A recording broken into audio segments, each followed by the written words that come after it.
Hi, my name is George Daniel, and we're going to talk about a simple Euro nymphing leader I like to use. Keep it simple, and again, find something that works for you, but here's what works for me.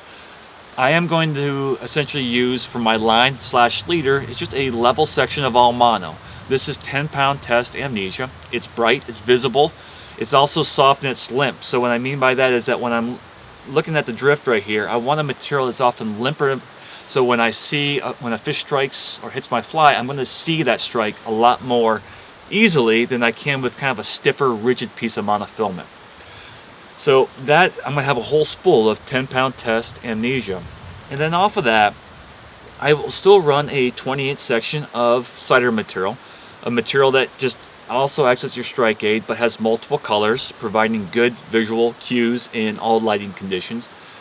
And then off of that, using a 3-turn surgeon's knot, I'm going to attach my tippet, which is usually anywhere from 3 to 5 feet, depending on depth, of 5 to 7x tippet. Usually, like right now, in like lower water conditions that we have, I'm going to be using more 6x. And a couple of reasons why I like to use the 6x. One is, obviously with lower water conditions, you want a material that's less visible, but then two, is often in lower water, you're not going to be fishing as heavily weighted of a fly.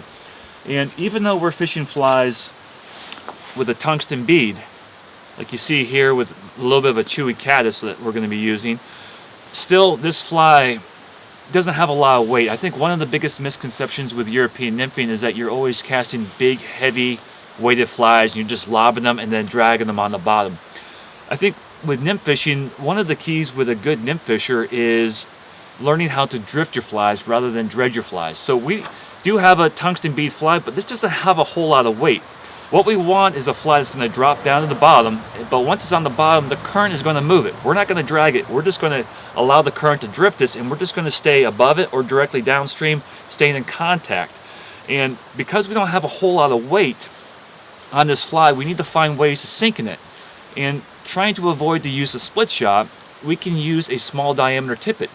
And a smaller diameter tippet like 6x is going to have less surface drag than say a 4 or 5x. And because you don't have as much surface area or surface drag on this 6x tippet as you do with like a 4 or 5x tippet, it's going to allow your fly, like this little tiny 14 chewy cast, to drop quickly or quicker down the stream bottom. And once it's on stream bottom, that tippet that's going up to the water column is going to encounter less surface drag, and it's going to allow your fly to drift slower, deeper, and much more naturally by just basically simply switching over to a smaller diameter. And because we have the softer Euro nymphing rods with those softer tips, we can protect really light, small diameter tippets and have very few breakoffs. But you can only do that with a softer European nymphing rod.